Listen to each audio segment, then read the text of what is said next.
What's eating you? Psychology Eats is here to help you. What's eating you? Don't forget to like, share, and subscribe. Thank you. Hello, hello, hello, everyone, and welcome back to Psychology Eats. So, what's eating you? Well, today I'm going to be talking about demons, goblins, ghosts, evil entities, and a little bit about Satan. But here's how it's going to go down. Well, I was going to do the video. Well, I tried to record the video in my car, and it got all twisted and upside down, and the camera was going crazy. And at one point, I was choking. Then somebody cut off in front of me. I had to cuss her out. So I can't show you that video because it's just so messed up. But what I thought I would do was play the video. That way I didn't have to do this content all over again. And I will respond to my own self. So basically, I'm going to be doing like a third person, second person reaction video to my damn self. I have officially lost my mind. All right, well, here we go. Oh, damn. All y'all can see is the tip of my head. But anyway, so psychology, prior to psychology becoming scientific, the only way that psychologists, who were not even called psychologists at the beginning of psychology, were really doctors trying to figure out why people were doing some of the weird, devilish shit that they were doing as far as human behavior. And so at that time, psychologists would call it demons, devils, spirits, crazy. Devils and spirits and demons and entities. That is the language that we used back then for psychology, in psychology, before it became scientific and Western medicine um, started to study the brain in a way that was trying to make sense of people's demonic, weird, crazy, spirited behaviors. And that is when psychology became psychology, and we began to label certain behaviors that people were having, and then saying they have a mental illness. A mental illness. So, also, culturally, and I'm going to talk and speak from culturally African culture.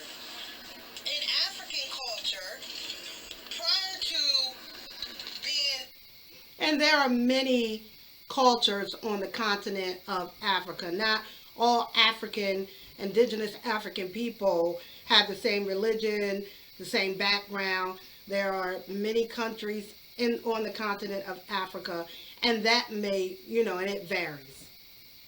Enslaved before the black Africans, indigenous Africans of Africa were kidnapped and enslaved, they had religion. They had religion. They already had a religion. Now most of Africa is Muslim, but at that time they had a religion. Now, when white white Europeans saw their religion as demons and spirits and all of this stuff, and minimized their already developed religion, and during slavery, they were enslaved and indoctrinated. Dating all the way back BC, before Christ, they had a structured religion. Indoctrinated. Y'all know what I mean. Girl, you messed that word up. Into Christianity. Okay. So, for most Africans,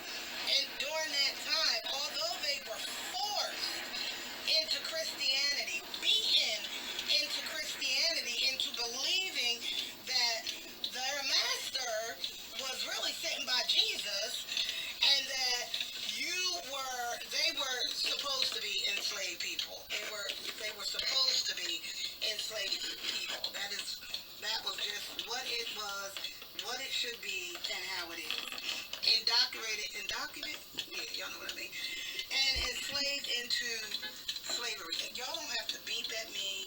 I see the motherfucking. Oh. Just the fuck like you. Oh. So anyway, once now they're indoctrined into Christianity, but they never lost sense of what they had been taught and what they knew from Africa, which is about spirits, demons, devils, entities, all of that. And goblins. So they incorporated that into their religion, into the Christian religion, Christianity, and they incorporated what they knew, remembered, and passed on through the generations from Africa. I got a drink. Okay. Oh, oh. So here we are now in current time, and as African descendants, we still believe in demons, demons, spirits, entities. We still have And that goblins. belief that is brought to us from our descendants of Africa. Okay? Motherland. But let me say this. Say it. Although I'm educated, right? I'm taught by Western standards of psychology, and I believe in the science of psychology, 100%. But I also believe in the power of the ancestors and the power of instinct and the power of goblins, ghosts, spirits, and demons. I still believe that. Although I wasn't raised in a home that would have supported believing that. You know, I wasn't taught that. But I always had that sense of instinct, that sense of spirit, that sense of something's not right. I say it all the time. I ask my kids, ask people around, oh, my spirit told me not to do that. My spirit told me I shouldn't go there. It's funny now that my kids are adults. I hear them saying that, what I've been saying to them, since they were little. I would be like, oh, my spirit told me I shouldn't go, or my spirit ain't right today, or something. And now I hear them saying that. I'm like, where'd they get that from? My spirit said I shouldn't react that way. And really what I'm saying, I could say my spirit, my instinct. Same for me. It is the same thing, but where did that come from? It comes from the ancestors to me.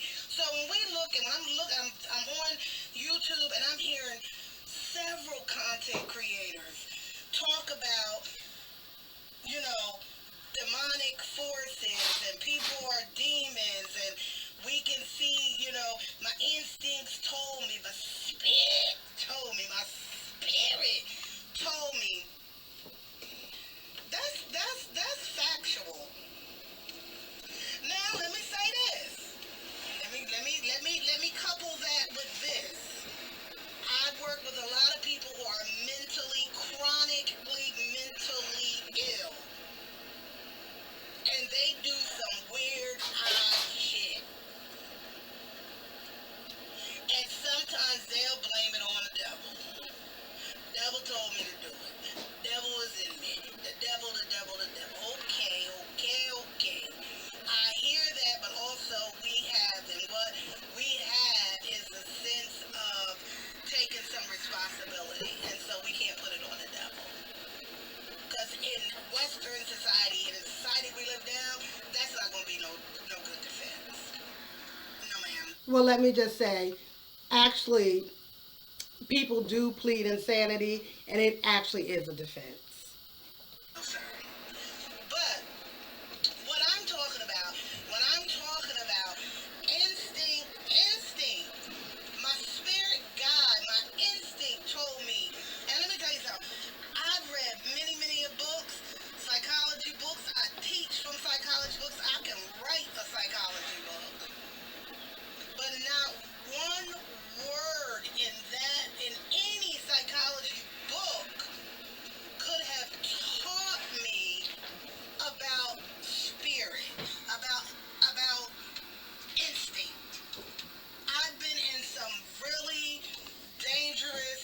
situations I didn't even know was dangerous. Situations I didn't know at that time were dangerous, but I didn't know. my spirit, my instinct, my thoughts, something in my head said, don't go in that room, don't open that door, don't go to that home visit, don't do that, don't. And that is what has kept me safe all these years doing this work. It is not the books I've read, not the professors that taught me about psychology. Coupled with that, but it mostly is my Shout out to all my professors. spirit. And even people that I have supervised, I tell you, you better listen to your instincts. You better listen to your instincts. If your instinct said don't do it, then you better not do it. My spirit is tired. I know my spirit was tired, but I was also tired because I had just had some McDonald's. That's it, that's all. Oh, does Little Nas X have a spirited demon in him? The hell if I know. I know he playing around with doing them pictures. He playing around with demons and goblins and ghosts. So those of you who don't know who Little Nas is, that is his picture in my thumbnail, and he just dropped this new album that is very demonic. And in one point in the video, he's openly gay man, and at one, it's just very sexual. His co-star in the video is a demon, and people are dragging him for it. And when I say people, I mean old people like me. The young people think it's fine, but us old people, are like, nope, you going too far. And he also, I believe it was Nike, created a sneaker brand for him, and the emblem on the sneaker is considered demonic, or a demonic like little gold demonic sign or something. So anyway, people are dragging him. I think he came out with "I'm Sorry Y'all" video. But yeah, this album is it would probably do great actually, for the people that are in, that want, that are in his age group. It just reminds me a lot of when Cardi and Megan came out with WAP. All of us old people was, oh my God, it's so terrible. Ew. And then next thing everybody is out there showing they WAP, shaking they WAP, doing they witty WAP, WAP, WAP, WAP. So I think this will be the same thing with this album with Little Nas. But and however, at this point in these YouTube streets and on Instagram and other social media outlets, it is all the discussion. All right, let's finish up with me in the car talking about this. Entities, I don't play with that. I don't play my ancestral. No, I don't play with that. I mean, we taught in Christianity that about this devil.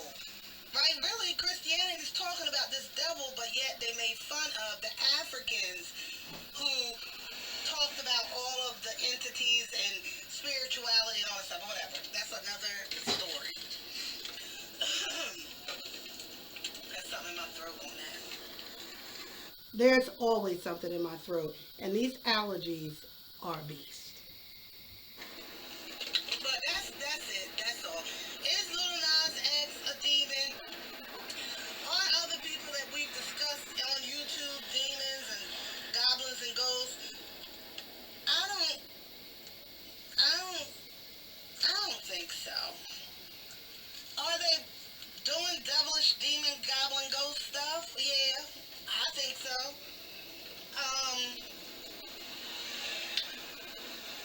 That's it. That's all. I don't want to talk too much about goblins, demons, and ghosts because then they'll come and visit me. I can't do it.